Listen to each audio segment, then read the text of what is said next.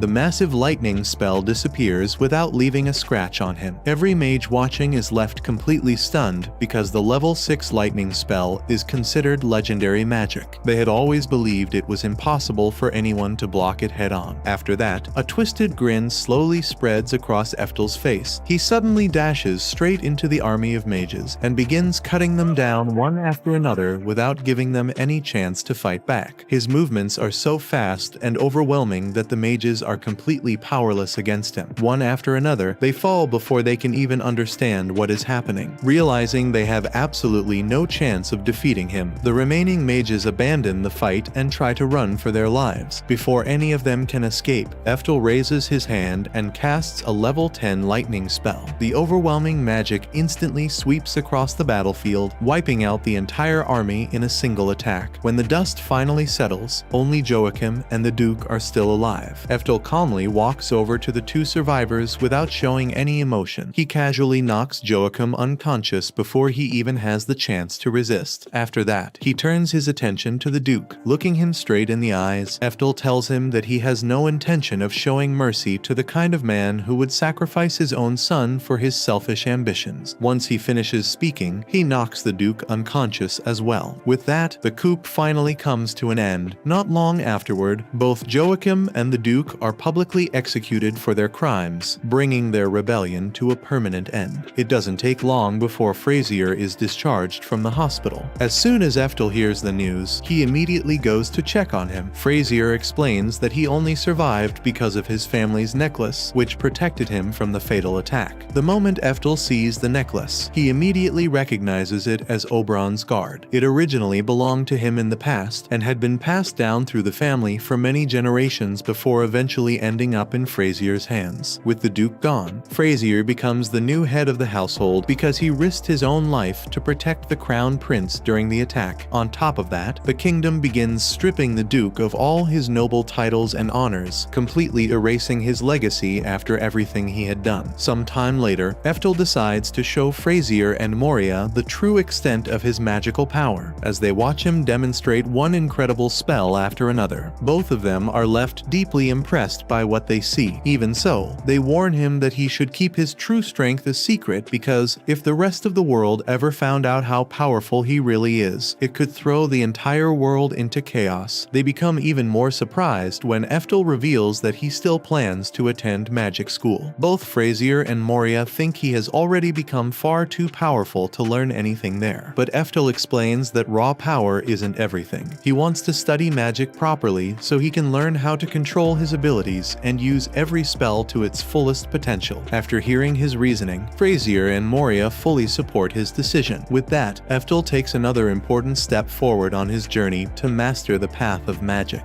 By the time Ephtal turns 15, he's packed up and ready to leave for the Magic Academy, and it's written all over his mother's face how much she's going to miss him. She pulls him into one last tight embrace before letting go, and both Moria and Frazier wave him off as he heads out. Walking away, Ephtal makes a quiet promise to himself that this time he's going to push past every limit his talent has placed on him. After traveling for a while, he spots a tea house nearby and decides to stop in for a break. While sitting with his drink, he notices a scene unfolding across the room. A commoner is practically on his knees praising a mage named Master Edwards, telling him what an honor it is to have someone of his reputation make the trip out to the countryside, and expressing hope that he'll show the locals what real magic looks like. Edwards responds by telling the man to shut up, explaining that having a conversation with him is a waste of his time. He then proceeds to remind the man that at only 20 years old, he has already reached a rank adventurer status, while the man kneeling before him is over 50 and still sitting at C rank. He makes sure the man understands that comparison is meant to illustrate exactly how wide the gap between them is. The man apologizes for the intrusion and then mentions, perhaps hoping to soften the mood, that he and the others have already prepared a banquet in Edward's honor. Edwards shuts that down immediately, telling him there's no chance he's attending because he has far more important things to deal with involving his demon slave. Seeing the way Edward treats the young slave girl almost makes Ephtal feel sick. Watching it happen reminds him of Merlin. If he hadn't taken Merlin in when he did, she could have easily ended up becoming a slave just like this girl. Just thinking about that possibility leaves a bitter feeling in his heart. Just then, a man suddenly comes running into the area in a panic. He loudly warns everyone that a massive orc has suddenly appeared out of nowhere. Hearing that, Ephtal quickly runs outside and sees the giant orc standing in the middle of the road, casually eating pumpkins from a merchant's carriage. The moment everyone lays eyes on the monster, panic spreads through the crowd. The villagers immediately begin screaming and running in fear, convinced that they're all going to die. However, before the panic can get any worse, the commoner mage from earlier shouts for everyone to stay calm. He reminds the crowd that Master Edward, and a rank adventurer, is standing right there with them. Edward happily accepts all the praise and confidently tells everyone that an orc like this is only a B-class monster. According to him, defeating something at that level should be effortless for a rank adventurer like himself. Hearing those confident words immediately lifts everyone's spirits, and the crowd begins placing all of their hopes on Edward, believing he'll finish the battle in no time. Edward then starts chanting the spell for a level 4 fire spell. Once the chant is complete, he releases a powerful blast of flames straight at the orc. The spell crashes into the monster and creates a huge explosion, filling the area with smoke and fire. Edward smiles confidently, while the villagers also believe the fight is already over. However, once the smoke finally clears, everyone is left completely stunned. The orc is still standing there without a single scratch on its body. For the first time, Edward's confidence begins to disappear. He finally realizes that this isn't an ordinary orc at all. It's actually a berserker orc, one of the strongest and most dangerous types of orcs that exist. Edward realizes he has absolutely no chance of defeating it, so instead of continuing the fight, he immediately turns around and runs away. As he escapes, he quickly casts a magical barrier around everyone else, trapping all of the villagers inside with the berserker orc.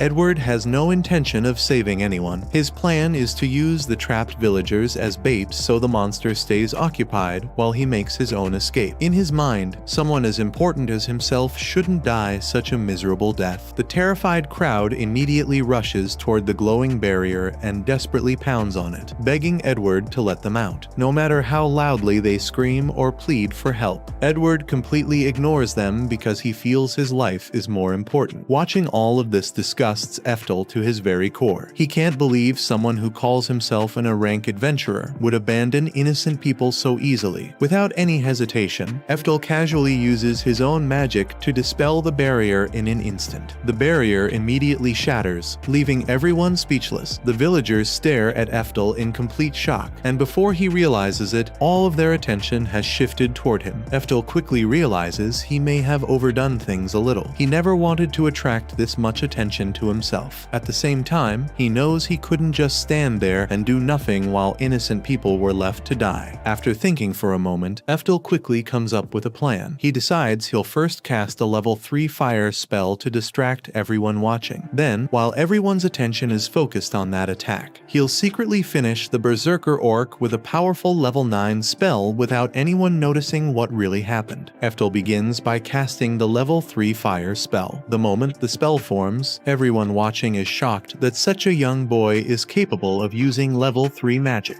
Their disbelief only grows as they watch the spell race toward the Berserker Orc. However, before Ephtal even gets the chance to secretly follow up with his planned level 9 spell, something completely unexpected happens. His level 3 fire spell alone is enough to defeat the Berserker Orc, bringing the massive monster down on the spot. Edward watches the entire scene in complete disbelief. He can't understand how Ephtal's level 3 spell managed to defeat the monster when his own level 4 spell couldn't even leave a scratch on it. The old mage from earlier quickly explains that Ephtal didn't simply cast a normal level 3 spell. He forged and refined the magic before releasing it, greatly increasing its power until it became comparable to a level 5 spell. Hearing that explanation makes Ephtal realize that Edward isn't nearly as skilled as he originally believed. Something as basic as forging and refining magic should have been second nature to an experienced rank adventurer. Yet Edward never even bothered to do something so simple. Ephtal realizes he ended up drawing far more attention than he expected as everyone around him is staring in his direction. But a few seconds later, he notices they aren't actually looking at him. They're all staring at the giant flaming monster behind him because they think it smells delicious. While everyone is distracted, he quietly slips through the crowd and decides it's time to leave. Before walking away, he calls out to Edward one last time. He tells him that he should show more respect to his elders because the old man standing beside him knows far more about magic than he ever will. Ephtal also reminds Edward that trapping people inside that barrier was basically attempted murder, and someone who tries to kill others has no right to own slaves. He tells Edward to free the demon girl and turn himself in. Seeing how kind and calm Ephtal is makes the demon girl look at him in a completely different way. As Ephtal continues on his journey, she quietly follows behind him for a while. Eventually, Ephtal notices her and turns around to ask what she wants. The demon girl nervously asks if he will become her master, completely catching Ephtal by surprise. She then drops to her knees and begs him, explaining that if nobody claims her, she'll be arrested as an escaped slave. Ephtal knows that now the bond with her former master has been broken. She's technically free, but that also means any strange or cruel person could force her into becoming their slave. She could even end up with someone much worse than Edward. Since she's a demon, Ephtal wonders how she became a slave in the first place. She explains that after her clan lost a war against the human nations long ago, humans enslaved them, and ever since then, her people have lived as slaves. Hearing her story makes Ephtal realize that once someone becomes a slave, escaping that life is almost impossible. The demon girl also reveals that she's related to Merlin, the headmistress of the Magic Academy. Hearing that makes Ephtal's eyes go wide with shock. It's the same Merlin he over 400 years ago, and she's now the headmistress of the academy. Realizing how successful she's become fills him with pride. Then he remembers that demons live for a very long time, so it makes sense that she's still alive. Ephtal then asks the demon girl for her name, and she tells him it's Anastasia. Knowing she's one of Merlin's relatives, Ephtal can't bring himself to leave her behind or let her continue suffering. In the end, he agrees to become her master. They reach the town before sunset, and Anastasia asks why they stopped there. Ephtal explains that the Magic Academy's entrance exam will be held there the next day. Anastasia is surprised to hear that he's enrolling as a student, especially since he's already so powerful. Putting that aside, Ephtal suggests they find an inn to rest for the night. But before that, they need to get something to eat. A short short time later, they arrive at a fancy restaurant. The waiters seem unsure about serving Ephtal because it's rare to see someone bring a slave into such an expensive place. Still, they decide to seat him. As they walk in, Ephtal notices the other nobles giving him dirty looks for having the nerve to bring a slave into such a high-class restaurant. After sitting down, Ephtal notices that Anastasia is sitting on the floor instead of using the chair. She explains that slaves are supposed to kneel beside their masters so they can respond to their needs at any moment. Ephtal simply tells her to forget everything she learned as a slave and sit in the chair instead. The moment Anastasia sits down, one of the waiters walks over and tells Ephtal that it's against the restaurant's rules for slaves to sit on the chairs because the place is meant only for high-class guests. He even starts to think Ephtal is too poor to afford a meal there. But everything changes the moment Ephtal puts 3 dragon drops on the table, leaving the waitress speechless. Ephtal thinks this is not enough, so he reveals the rest of the dragon drops hidden beneath his jacket. The waiter instantly realizes that only 1 dragon drop is worth 500 gold coins, so he changes his attitude, quickly apologizes, and tells the rest of the staff to serve Ephtal and his guest the best meal on the menu. When the food finally arrives, Ephtal is ready to eat, but he notices that Anastasia is still too nervous to touch her food because she's a slave. Ephtal once again tells her to forget about all of that and simply enjoy the meal. He admits that she has probably been treated badly for most of her life, and it's even possible that one day he might hurt her feelings without realizing it. If that ever happens, he tells her she has every right to get angry at him and tell him. Anastasia is honestly shocked that someone would treat her with so much kindness and fairness, and she happily agrees. The next morning, they head to the Magic Academy to register for the entrance exam. Anastasia also thanks Ephtal for buying her new clothes, and Ephtal tells her they look great on her. Thinking about it some more, Ephtal suggests that Anastasia should take the entrance exam as well. If she passes, she could get a good job in the future. Anastasia isn't very confident that she'll be able to do it, but Ephtal is sure she'll be fine. He can sense that she has more magical talent than almost anyone else there. After all, she's one of Merlin's descendants. Not long after, the head instructor steps forward and announces that the first stage of the entrance exam will be a massive battle royale. The contestants are told that they must fight until only 5 people remain. They are allowed to use any method they want as long as they can knock their opponents out of the ring. The supervisor watching over the exam is actually a B-rank adventurer who has been in charge of this part of the entrance exam every year. However, after watching the exam for so many years, the supervisor has rarely seen any students who truly stand out. Because of this, he doesn't have high expectations for this year's group of applicants and expects the battle to be no different from the others he has seen before. The battle royale begins shortly after, and the contestants immediately start fighting. The usual strategy is to take out the weakest students as quickly as possible before they become a problem later. Because of this, several students quickly gang up on Ephtal and Anastasia, assuming that the two of them will be easy targets. However, the supervisor is left completely shocked when Ephtal manages to take down 9 students all by himself. He can tell that Ephtal is using some kind of physical enhancement magic, but he is still surprised that someone so young is capable of using it at such a high level. Anastasia then decides to join the fight and casts a level 3 wind spell. The other students are left stunned because a level 3 spell is considered an advanced spell for someone their age. Ephtal notices that Anastasia had to use an incantation before casting her spell, so he asks her why she needs to do that. Anastasia is confused by the question because she doesn't believe it is even possible to cast magic without using an incantation. Ephtal then decides to prove her wrong. He begins casting 4 simultaneous level 4 wind spell without using an incantation, leaving Anastasia and the other students completely shocked. The powerful spell immediately knocks the rest of the contestants out of the ring, ending the battle in an instant. The supervisor is left in complete disbelief at what he has just witnessed. He never expected to see someone as young as Ephtal use such powerful magic without even needing an incantation. With all their opponents defeated, the supervisor officially announces that Ephtal and Anastasia have won this round of the entrance exam. Next up is the written exam. Ephtal sits down and looks at the test paper, but he quickly finds the entire thing extremely tedious. There are simply too many questions, and he feels like the exam is taking forever. However, Ephtal doesn't find the actual questions difficult at all. In his previous life, he had already already mastered the study of magic, so the knowledge being tested is something he already knows very well. About an hour later, the written exam finally comes to an end. Ephtal lets out a sigh of relief and tells Anastasia how glad he is that he has finally finished answering all those questions. However, Anastasia suddenly informs him that he wasn't actually supposed to answer every question on the exam. He was only supposed to choose one question that was most related to his own field of study and answer that one. Hearing this, Ephtal is completely shocked. He can't believe that he spent all that time answering every single question when he only needed to answer one. The exams are eventually scored, and the school authorities are left completely stunned when they see Ephtal's results. He scores an incredible 958 points, making it the highest score ever recorded in the history of the exam. The dean immediately becomes suspicious and assumes that Ephtal must have cheated somehow. However, before he can take any action, the supervisor from the Battle Royale walks into the room. The supervisor explains that during the Battle Royale, Ephtal managed to cast 4 level 4 spells in parallel, based on the incredible skill Ephtal displayed during the battle. The supervisor believes that it is highly unlikely that he would need to cheat on a simple written exam. The dean then starts thinking about Ephtal's name. He remembers that the infamous Lightning Emperor also had the exact same name. This makes him wonder if Ephtal could somehow be the reincarnation of the legendary mage. A few days later, all the applicants gather around the school's notice board to find out whether they have been accepted into the Magic Academy. Ephtal carefully looks through the list, trying to find his name. While he is still searching, Anastasia suddenly runs up and throws her arms around him. She excitedly tells Ephtal that she has been accepted into the special magic class. However, Anastasia quickly realizes that she is hugging Ephtal in front of all the other students. She immediately becomes embarrassed when she notices everyone staring at her. Ephtal simply congratulates her before returning his attention to the notice board. Ephtal continues searching for his name, but no matter how many times he looks through the list, he can't find it anywhere. Eventually, he realizes that his applicant number isn't even on the list. Ephtal immediately assumes that he has been rejected. He begins wondering if the school secretly conducted some kind of aptitude test without telling him and rejected him because he failed it. Anastasia becomes angry and says that she is going to complain to the school about the situation. However, Ephtal quickly calls her back and tells her not to do that because it would only embarrass him even more. Just then, the two of them notice another notice board nearby. This one is different from the regular acceptance list and appears to be reserved for special announcements. When Ephtal looks at it, he suddenly sees his own name written there. He discovers that the school has classified him as a special elite student. Ephtal isn't really sure what being a special elite student means, but he is mostly just relieved that he has actually been accepted into the school. A little while later, Anastasia explains that being a special elite student comes with many special benefits. Ephtal will receive free tuition and even get free food while attending the academy. However, Ephtal isn't very impressed by these benefits. He quickly realizes that these perks are probably just part of the school's public image and a way to show everyone how important their special elite students are, instead of being excited about all the attention. Ephtal starts worrying that being treated as a special student might actually cause him more trouble than it is worth. After all, he doesn't want everyone watching his every move or constantly trying to figure out who he really is. Ephtal already has his own goal in mind. He plans to make use of the school's massive library while keeping as low a profile as possible. His main objective is to search through the academy's knowledge and research materials in secret. Ephtal hopes that by studying everything he can find, he might finally discover a breakthrough related to magical aptitude. But now that Ephtal has been given such a high ranking, he starts to wonder if he will actually be able to keep a low profile. With the school already paying so much attention to him, staying unnoticed may be harder than he originally expected. As Ephtal and Anastasia walk through the school grounds, Ephtal suddenly spots someone familiar. The moment he sees her, he immediately recognizes her as Merlin. Merlin has grown up a lot since the last time Ephtal saw her, but there is no doubt in his mind that it is really her. Ephtal knows that Merlin is very familiar with him, so if she gets a good look at him, she could easily recognize who he really is. This could become a huge problem because Merlin might publicly reveal that Ephtal is actually the Lightning Emperor. Ephtal quickly hides behind a wall and tries to avoid being seen by Merlin. He knows that the safest thing he can do is get away from her as quickly as possible. So Ephtal grabs Anastasia and tries to leave the area before Merlin notices him. However, Ephtal soon realizes that hiding from Merlin won't be enough. Even though she doesn't see him directly, Merlin is still able to sense his energy. Merlin suddenly stops and realizes that Ephtal must be somewhere nearby. She begins searching the area, following the energy she can feel. Ephtal tries to get away as quickly as possible, but Merlin eventually catches up to him. She runs up to him and immediately asks him a direct question. She wants to know if he is somehow related to the Lightning Emperor. Ephtal immediately denies knowing anything about the Lightning Emperor and refuses to give Merlin any reason to suspect him. Without wasting any more time, he quickly runs away with Anastasia before Merlin can ask him anything else. Once they finally make it outside, Ephtal turns to Anastasia and asks her if she was able to recognize Merlin. Anastasia admits that she is actually embarrassed to say this, but she has never even met Merlin before. Ephtal is surprised by this, but Anastasia explains that she and Merlin are only very distant relatives. Because of how distant their family connection is, they have never had the chance to meet each other. Ephtal then realizes that this actually makes sense. After all, Anastasia and Merlin don't look very similar, so it would be understandable if Anastasia had no idea what Merlin looked like. A while later, the new students gather for their orientation. During the event, Merlin is brought forward as the headmistress of Altina Academy to give a speech welcoming the new students. As Merlin finishes her speech, Ephtal finally understands why she is here. He realizes that she isn't a teacher at the academy, meaning he won't have to worry about running into her again anytime soon. However, just when Ephtal thinks everything is going to be fine, the dean suddenly calls him forward in front of everyone and introduces him as one of the academy's special elite students. The moment Merlin hears Ephtal's name and realizes that it is the same name as her former master's, she immediately becomes certain that this is actually him. Ephtal quickly realizes that his plan to live a quiet life has completely fallen apart. Later, just as expected, all the girls in the class immediately surround Ephtal. They are fascinated by him because he is a special elite student, and they think his status makes him incredibly cool. Anastasia watches all the girls surrounding Ephtal and starts to feel a little jealous. However, before things can go any further, Merlin suddenly walks over to Ephtal and places his exam score sheet on his desk. She has a clearly angry look on her face. The girls immediately notice that something serious is happening, so they quickly leave and give Merlin and Ephtal some privacy to talk. Merlin begins by asking Ephtal if he is familiar with the concept of reincarnation. Ephtal immediately wonders if Merlin has already figured out his true identity. However, he decides to play dumb and pretends that he has no idea what she is talking about. Merlin then explains why she is suspicious. Based on the answers Ephtal gave during the written exam, she realizes that his understanding of magic theory is correct. However, there is something strange about the knowledge he displayed. Ephtal's magic theory is actually based on ideas that were used more than 400 years ago. This is why his answers were so difficult to understand at first. Ephtal immediately realizes that he made a serious mistake. He had become careless and accidentally revealed knowledge that should no longer exist in the modern era. He knows that this small mistake could completely ruin his plans and expose his true identity. So, Ephtal decides to make his lie even more convincing. He tells Merlin that the Lightning Emperor once had a secret lover and secretly had a child with her. The Lightning Emperor personally trained this child and taught him everything he knew about magic. However, the child was kept hidden from the public and raised in a distant village so that he could live a quiet life away from the attention surrounding the Lightning Emperor. Ephtal then claims that he is a descendant of that secret child. He introduces himself as Ephtal Orcott the 13th. Ephtal secretly apologizes to Merlin in his mind for lying to her, but he knows that this is how things have to be for now if he wants to protect his identity. After hearing this story, Merlin feels slightly sad that her master never told her about such an important secret. She can't believe that the Lightning Emperor had an entire secret family that she knew nothing about. However, her sadness quickly turns into excitement. Merlin becomes eager to find out whether one of Ephtal's descendants could actually be stronger than she is. She then informs Ephtal that the academy will soon be holding mock battles for the students. Merlin asks him if he would be willing to fight against her. The moment Ephtal hears this, he immediately shudders. He knows that fighting Merlin could be extremely dangerous for his plans. If he battles her seriously, there is a good chance that he will reveal how powerful he really is. That would only draw even more attention to him. The most logical choice would be to refuse Merlin's challenge and avoid the battle altogether. However, Ephtal's heart tells him otherwise. Despite knowing the risk, Ephtal eventually accepts Merlin's challenge. Deep down, he is actually excited about the opportunity. After all, Merlin has spent the last 400 years developing her magic and growing stronger. Ephtal can't help but wonder just how powerful she has become during all that time. News about Ephtal's battle with Merlin quickly spreads throughout the Magic Academy. Even though the students know Ephtal is the Academy's special representative, most of them still do not believe he can defeat Merlin because of how legendary she is. Ephtal only agrees to this mock battle because he wants to see how much Merlin has improved after spending the last 400 years studying magic. That afternoon, the time for the mock battle finally arrives. Ephtal and Merlin stand across from each other as the entire academy gathers to watch. Most of the students cheer for Merlin, but Ephtal still has a few supporters. Seeing other students cheer for her master makes Anastasia feel a little jealous. As the battle begins, Ephtal calmly says he wants to start with something simple. Without saying a single incantation, he raises his hand and fires a level 6 fireball at Merlin. The attack leaves every student and teacher watching completely shocked. A moment later, Merlin calmly emerges out of the flames without a single scratch. Ephtal smiles after realizing she blocked the attack with a level 7 perfect wall. Seeing a young boy cast a level 6 spell so easily and without an incantation makes Merlin believe Ephtal's story even more. Even with the odds stacked against her, Merlin refuses to go down without making Ephtal work for it. She launches a level 6 flare burst spell, and Ephtal answers it with the same perfect wall Merlin herself had cast earlier. Fighting her, he can't quite hide how much he's enjoying this, because it's the first time he's witnessed level 6 magic being used since his reincarnation. Merlin catches the grin on his face, and it irritates her enough to leap into the air and fire another level 6 flare burst straight at him. She explains between attacks that high-level spells normally require significant time to construct properly, but having learned directly from the Lightning Emperor, she was able to master casting without any incantation at all. Ephtal decides to push her further and throws out a level 7 ice spell that freezes every one of her flames solid. Merlin is caught off guard, not expecting him to have ice magic in reserve, and then he surprises her again by launching an evil frost attack directly at her. He watches with genuine curiosity to see how she'll handle it, and she makes him proud by stopping it cleanly with a perfect wall. He immediately chains several more level 7 evil frost spells one after another, and she blocks those two without falling apart. Then Ephtal casts a heavily refined icing titan at her, and this time the pressure is noticeably different. Merlin struggles to hold against it. Ephtal points out that her casting still has imperfections, and that even when the raw magical output is equal, a refined technique will break through an imperfect defense. Merlin hears that, and something shifts in her expression. It sounds exactly like something the Lightning Emperor would say to her mid-battle, always pointing out her flaws in real time rather than waiting until after. The memory hits her somewhere deep, and instead of breaking her focus, it does the opposite. She locks in completely, shifts into multicasting, and layers a level 7 perfect wall until the icing titan shatters against it. The crowd watching has no words. Ephtal is genuinely impressed, but he knows multicasting on that scale drains the caster fast, so he charges in immediately to land the finishing blow before she can recover. But Merlin suddenly vanishes. She reappears behind him and releases a level 6 flare burst with an unusually wide blast radius, and everyone watching assumes that's the end of Ephtal. Merlin allows herself a small smirk, then senses him directly behind her. He had already read her intention to attack from the rear and prepared a teleportation spell of his own before she even made her move. Merlin tells Ephtal that he uses the exact same techniques as the Lightning Emperor. To her, seeing someone with the same name and the same fighting style is both confusing and frustrating. Even so, Ephtal looks so much like him that it also brings back many old memories. Because of that, Merlin cannot help but smile as she looks at him. After that, Merlin tells Ephtal that she is about to use her strongest spells against him. She says that if he can survive everything she throws at him, she will finally admit defeat. Ephtal calmly accepts her challenge without showing any fear. Merlin immediately begins casting a level 8 Thor's hammer spell. As Ephtal watches her prepare the attack, he honestly looks a little disappointed because he expected her secret spell to be stronger than just just a level 8 spell. Merlin notices the look on his face, but keeps her confident smile. She tells him not to underestimate her just because of the spell's level. A moment later, Merlin releases the attack, and the giant bolt of lightning races straight toward Ephtal. He quickly dodges it with ease, but he still looks confused because the attack seems no different from a normal Thor's hammer spell. He starts wondering why Merlin was so confident if that was all she planned to do. Then Ephtal takes a closer look and finally notices something unexpected. While she was casting with her right hand, Merlin had secretly been casting another spell with her left hand at the very same time. The second lightning attack suddenly shoots toward Ephtal from another direction, but he still reacts quickly enough to dodge it before it can hit him. After avoiding the attack, Ephtal admits that the move was impressive. He praises Merlin for thinking ahead, but he also tells her that he still saw the attack coming before it reached him. However, Ephtal is suddenly left in complete shock when he realizes Merlin has been casting a third spell with her left foot as well. The third attack rushes toward him almost instantly, forcing him to barely dodge it at the last possible second. After escaping the attack, Ephtal admits that he had no idea Merlin had a trick like that hidden up her sleeve. Before he even has time to recover, Ephtal is shocked once again. He realizes Merlin is now casting 4 level 8 spells at the same time, using one spell with each of her 4 limbs. Instead of becoming worried, Ephtal suddenly smiles with excitement as he realizes just how much Merlin has grown over the past 400 years. She has improved far more than he expected. Merlin slowly rises into the air while continuing to gather more and more magic. As he watches her, Ephtal admits that this is something he never had the chance to see in his previous life. Watching Merlin perform such an incredible technique reminds him why she has always been his favorite student. Deciding that it is finally his turn to respond, Ephtal prepares to use his own original level 10 lightning spell. Merlin finishes gathering all of her magic before finally launching her attack toward him. Without showing any panic, Ephtal calmly responds by releasing his original level 10 lightning spell. The moment both spells collide, the entire arena is covered in a blinding flash of light that makes it impossible for anyone to see what is happening. Merlin watches the clash in complete disbelief. She cannot believe that Ephtal is powerful enough to cast a spell capable of completely overpowering her Thor's hammer attack. In her mind, something like this should be impossible for anyone except the Lightning Emperor himself. Then, without giving anyone time to react, Ephtal suddenly uses his magic cancel technique. In an instant, every trace of lightning throughout the arena disappears, and Merlin slowly falls back down to the ground as her magic completely vanishes. The students and teachers watching the battle are left with their mouths hanging open. Nobody knows what to say after witnessing such an unbelievable exchange of magic. After Merlin lands on the ground, she looks directly at Ephtal and quietly asks him if he is the Lightning Emperor reborn. This time, Ephtal does not deny the truth. He admits that he really was reincarnated. After saying that, he walks over to Merlin and gently pats her on the head, telling her how proud he is of everything she has accomplished over the last 400 years. The moment Merlin hears those words, she can no longer hold back her emotions. Tears begin running down her face as she tells Ephtal how much she has missed him all these years. Seeing the two of them together makes Anastasia feel a little jealous, so she quickly runs over and stands beside Ephtal. When Merlin notices Anastasia, she immediately assumes Ephtal somehow ended up with a slave, even though he is supposed to be a student. Ephtal quickly clears up the misunderstanding by explaining that Anastasia simply ran into some trouble, so he decided to take care of her until she had somewhere safe to stay. Anastasia nervously steps forward and politely introduces herself to Merlin, saying that it is nice to meet her. Merlin warmly smiles and returns the greeting. Since Ephtal chose to keep Anastasia by his side, Merlin believes he must have had a good reason for doing so and does not question it any further. However, it does not take long before a large group of students comes running toward Ephtal. They all begin asking him to become their new magic teacher, while others beg him to show off more of his incredible magic during future demonstrations and conferences. Ephtal cannot even get upset about their behavior because he expected everyone to react like this after revealing so much of his power during the battle. After the crowd finally calms down, Merlin asks Ephtal why he decided to come to this academy in the first place. Ephtal chooses not to tell her the full truth. Instead, he simply says that he came because he wants to study magic. Merlin accepts his answer without doubting him and suggests that the three of them leave before the crowd becomes even bigger. With that, they quickly run off together. A few hours later, Merlin brings Ephtal back to the mansion where he used to live hundreds of years ago. When they arrive, Ephtal is deeply touched after seeing that Merlin has carefully looked after the mansion for the past 400 years, keeping it in excellent condition all this time. After showing them around, Merlin tells Ephtal to wait there while she goes to finish some paperwork. Both Ephtal and Anastasia look confused and ask what kind of paperwork she is talking about. Merlin happily explains that she plans to file documents saying that both Ephtal and Anastasia are her adopted children as well as her personal apprentices. As she talks, she gets completely carried away and starts imagining what their new school life will be like together. Ephtal quickly tells Merlin to slow down and explain exactly what she is talking about. Merlin calms herself and explains that she is going to use her authority as the head of Altina Magic Academy to allow Ephtal to enroll there immediately. Merlin becomes more and more excited as she imagines going to school with Ephtal again. She happily talks about studying together in the library, eating lunch together every day, and spending time with him around the academy just like they used to. After thinking about it for a moment, Ephtal realizes that enrolling at Altina Magic Academy would not be a bad idea. It would allow him to continue studying all the magic he wanted to learn as a student without having to hide so much, especially since Merlin is the head of the academy and already knows his biggest secret. In the end, he tells Merlin that he thinks it is a great idea. He walks over and gives her a warm hug while thanking her for everything she has done. Watching the two of them hug makes Anastasia feel a little jealous once again, but she decides to let it slide just this once. The next day, Ephtal takes Anastasia deep beneath the mansion and into the underground treasury because he's still yet to retrieve his trusty sword. Anastasia feels a little nervous and asks if it's really okay for someone like her to enter the treasury. Ephtal tells her not to worry because Merlin already gave them permission, so there won't be any problems. The two continue walking down the long hallway that leads to the treasury. Just as they reach the entrance, a mysterious lamp suddenly appears out of nowhere. Moments later, the lamp releases a massive red genie who immediately blocks their path and announces that no one is allowed to go any farther. The genie looks at Ephtal and Anastasia and assumes they're nothing more than a pair of thieves trying to steal treasures. Ephtal calmly explains that they aren't thieves at all. He says he's only here to retrieve his katana, Reikiri. The moment the genie hears that, he becomes furious. He tells Ephtal that Reikiri could never belong to him because it's a legendary weapon that was brought back from the Demon King's castle by the famous Lightning Emperor himself. Hearing that name makes Ephtal think back to his final battle against the Demon Lord. He remembers using Reikiri to cut straight through the Demon Lord's level 10 lightning spell before defeating him. The genie assumes Ephtal and Anastasia are just two of Merlin's students who don't know any better. He orders them to leave immediately and says he'll let them go with only a warning this time. According to Merlin's orders, no one except the Lightning Emperor is allowed inside the treasury. Ephtal tries to explain that he really is the Lightning Emperor, but the genie refuses to listen. Instead, he yells so loudly at Ephtal that spit flies all over his face. Now feeling confident, the genie starts complaining about Merlin. He calls her an old hag for always ordering him around and forcing him to guard the treasury every single day. He even insults the Lightning Emperor, calling him a fraud who never had any talent for magic in the first place. The moment Ephtal hears those words, his expression completely changes. His face turns cold as he calmly asks the genie where Reikiri is. The genie immediately feels the pressure coming from Ephtal and becomes a little nervous. He admits that Reikiri is being kept in the back of the treasury, but says it doesn't matter because the sword is sealed behind an extremely powerful high-level protection spell that no one can break. Ignoring the warning, Ephtal calmly walks over to Reikiri. Without saying a single word, he casts a level 8 dispel spell with no incantation at all. The protective barrier instantly shatters, freeing Reikiri from its seal. As Ephtal picks up the sword and holds it in his hand once again, the genie can only stare in complete disbelief. Just then, Merlin suddenly appears with an overwhelming aura surrounding her. She says she could hear the genie calling her an old hag all the way from the other side of the mansion. Then she notices that Ephtal has successfully retrieved Reikiri. Excited by what she sees, Merlin asks Ephtal if he'll teach her how to use a sword someday. Ephtal simply smiles and tells her that he'll teach her when the time is right. Watching everything unfold, the genie finally starts putting the pieces together. No ordinary person could cast a level 8 dispel spell without an incantation. At that moment, he finally realizes that the guy standing in front of him really is the legendary Lightning Emperor. The genie immediately falls to his knees and sincerely apologizes to Ephtal for the disrespectful way he acted earlier. Ephtal accepts the apology. He simply tells the genie that he and Anastasia will be living there from now on, so he should remember both of their faces. The genie quickly agrees and promises he won't make the same mistake again. Even after that, Merlin is still angry that the genie called her an old hag, and the two continue arguing with each other. While they're busy bickering, Anastasia can't take her eyes off Raikiri. After that, the group takes a walk through the town. As they stroll through the streets, Ephtal talks about how the shops haven't changed much, even after the 400 years he was gone. Merlin agrees with him before pointing toward a nearby tailor shop. She tells them that's where she's having uniforms made for both Ephtal and Anastasia. The three of them spend the rest of the day enjoying themselves around town. After they've finished sightseeing, Merlin asks Ephtal what he plans to do for the rest of the day. Just then, one of the waitresses suggests that Ephtal should join the town's treasure hunt if he has nothing else planned. Even Merlin hasn't heard about it before, so the waitress explains that a treasure hunt is being held all across town, and whoever finds the most hidden treasures will be declared the winner. Everyone gets to keep whatever treasure they find, and on top of that, the grand prize is a trip to the hot springs. After hearing that, they leave to check it out. Merlin immediately becomes interested because the hot springs sound like a wonderful prize. As they're walking, Ephtal suddenly notices that Anastasia has stopped moving. She's quietly staring at one of the treasure hunt posters with a very interested look on her face. Ephtal and Merlin walk back over and ask if she'd like to participate. Ephtal can tell that she really wants to join, but is simply too shy to say it out loud. Seeing that, he decides they'll enter the treasure hunt together, making both Merlin and Anastasia smile. Anastasia, however, admits that she doesn't really care about the hot springs at all. What she truly wants is one of the treasure prizes. Merlin then looks more closely at the poster Anastasia was staring at and notices one of the reward dolls. She asks Anastasia why she wants that particular doll so badly. Before Anastasia can answer, Ephtal gently stops Merlin and tells Anastasia that she doesn't have to explain herself if she doesn't want to. After looking around, Ephtal realizes that the organizers are using shape-shifting magic to disguise all of the treasure hunt items, making them impossible to find through normal means. Anastasia suggests using perfect dispel just like he did back in the treasury. Merlin quickly points out that doing that would also remove many other spells throughout the town that have nothing to do with the treasure hunt. Instead, Ephtal comes up with a much better idea. Rather than dispelling every spell in the area, he'll only interfere with the magic of the person casting the shape-shifting spell. Merlin wonders if it's even possible to cast something that accurately. To answer her question, Ephtal activates his level 5 magic jammer. The spell works perfectly. The hidden magic is disrupted, allowing them to easily spot every treasure hunt doll hidden around town. By the end of the day, they've collected enough treasures to win the entire competition, earning both the grand prize and the tickets to the hot springs. As they walk home together, Anastasia finally gathers enough courage to tell Ephtal that the treasure hunt doll reminds her of him. Ephtal simply smiles after hearing that. At the same time, Merlin finally realizes that's the real reason Anastasia wanted the doll so badly. Later that night, Ephtal is quietly sipping tea when Merlin walks into the room. She tells him there's something important she'd like to discuss. Merlin explains that she and Anastasia had just returned from the large public bath, and she had been curious about Anastasia because she wanted to know whether she would be a suitable partner for Ephtal in the bedroom. The moment Ephtal hears that, he spits out his tea and immediately tells Merlin that he and Anastasia don't have that kind of relationship. Merlin insists that a first-rate man like Ephtal deserves a first-rate woman by his side. Ephtal responds by lightly knocking Merlin on the head and repeating that there is nothing like that between him and Anastasia. Merlin accepts his answer, but then brings up something else she noticed. She tells Ephtal that Anastasia has a special slave crest on her body. Because of that, she can't understand why Ephtal is allowing Anastasia to remain by his side when he already knows about it. Keeping a calm expression, Ephtal tells Merlin that he has known about the slave crest this entire time. Merlin reminds him that keeping someone with a slave crest nearby could become very dangerous, almost like carrying around a ticking bomb. Before Before she can continue, Ephtal suddenly slams his fist onto the table. He firmly tells Merlin that it was his decision, and he doesn't want to hear another word about the subject. Merlin realizes it's something Ephtal doesn't want to discuss any further, so she quietly agrees to let the matter go. The next day, Ephtal arrives at the Magic Academy with Anastasia. As soon as they enter the school grounds, nearly everyone begins staring at him, wondering why a human from a lesser race is attending a school meant for demons. Anastasia quietly asks Ephtal what's happening, and he explains that this academy was built specifically for demons, so seeing a human student there is extremely unusual. Even so, Ephtal has no intention of letting other people's prejudice stop him from studying magic. Ephtal and Anastasia then arrive at their classroom. The moment the other students realize Ephtal is human, they begin wondering why someone from a lesser race was even allowed into the academy. A blonde girl named Maria walks up to him and asks how a human like him managed to get accepted into their school. Before Ephtal can answer, the class's top student, Abe, speaks up. He tells Maria that Ephtal is probably some important human who paid the admissions committee enough money to ignore the rules. Ephtal finds the accusation a little awkward because Abe is not completely wrong. Abe then asks Ephtal if he really believes someone from a lesser race can keep up with the other students. Ephtal calmly replies that he will simply do his best. Instead of calming him down, Ephtal's answer only makes Abe even angrier. Abe tells him not to underestimate everyone because they all know how difficult the entrance exam was. Ephtal chooses not to argue and quietly walks over to his seat. A little later, Maria walks over to Ephtal and apologizes for Abe's behavior. However, she admits that while she does not judge people based on their race, she does judge them based on talent. She believes a human like Ephtal cannot possibly compare to the other students when it comes to magic, so she tells him to stay out of everyone's way. After Maria leaves, Ephtal quietly thinks about her words. He knows she is not entirely wrong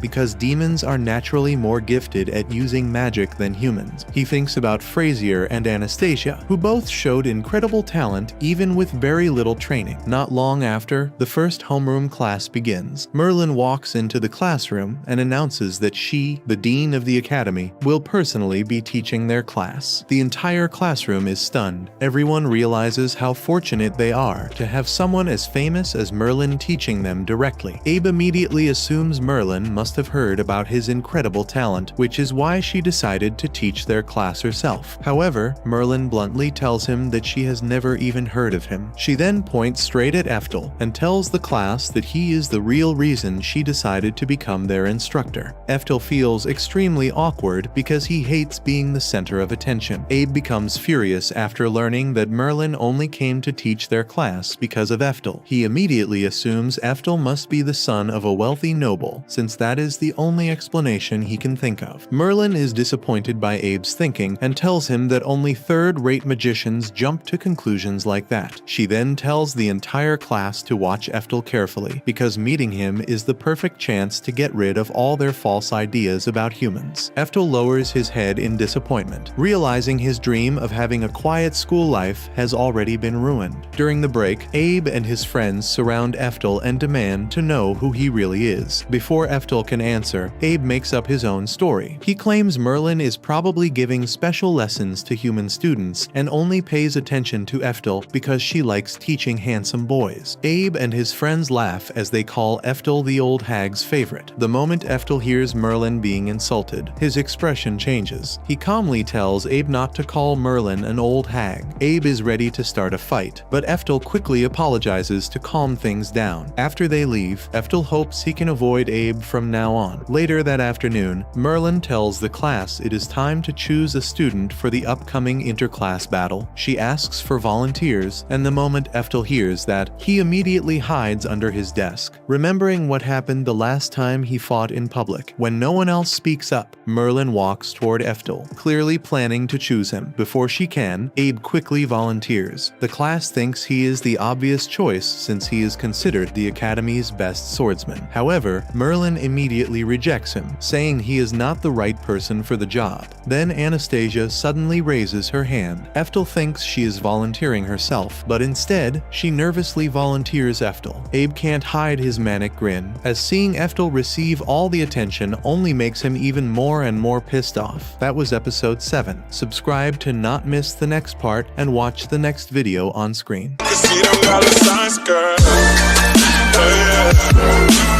heard that you addicted to them sands now.